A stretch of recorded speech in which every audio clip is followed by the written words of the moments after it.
The question is that the motion be agreed to, and I call the member for Fowler. Thank you, Deputy Speaker. I rise to speak on the motion brought by the member for Holt. I understand that the government would like to trumpet its success in securing what it calls a landmark agreement and pointing to percentage drops in national skills shortages. But the young people and small businesses of Fowler are experiencing something quite different. We heard today that the National Skills Agreement supposedly gives Australians easier access to training no matter where they live. But the people in my electorate, one of the most diverse and socio-economically challenged in the country, beg to differ. Deputy Speaker, let's look at one of the blind spots this motion and the National Skills Agreement ignore. This is not just about providing a classroom to teach the next generation of trainees and apprentices. It's about backing the small and medium-sized manufacturing businesses at the heart of our community so they can actually employ them.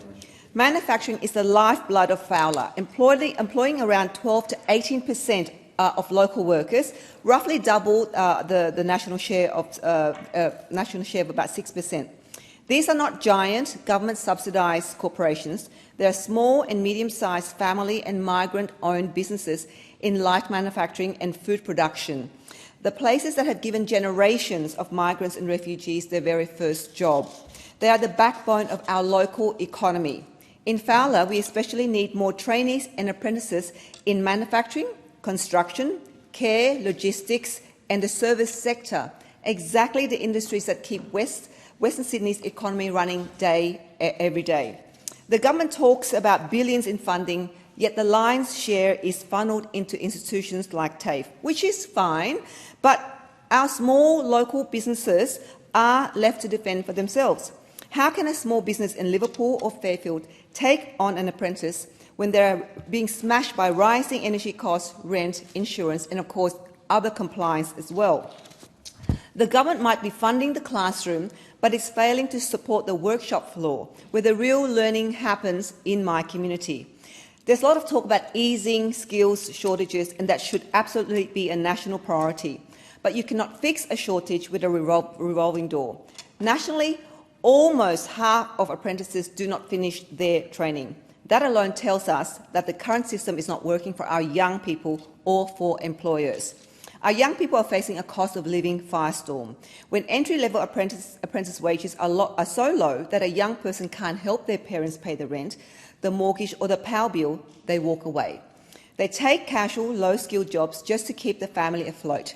This agreement does nothing practical to deal with that reality on the ground in places like Fowler.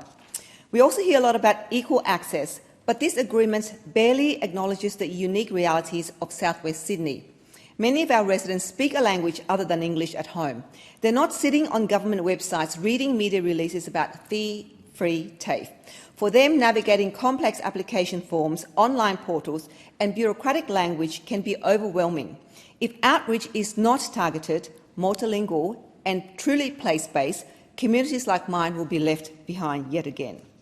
Last year, the Minister announced $20 million for new energy skills centre in Western Melbourne and $35 million to expand clean energy training, promising that apprentices in clean energy and housing construction could be eligible up to $10,000 in support. I welcome that investment, but I have to ask, what about apprentices who want to build a future in other sectors, like local manufacturing, food production, logistics or care work, which employ so many people in Fowler?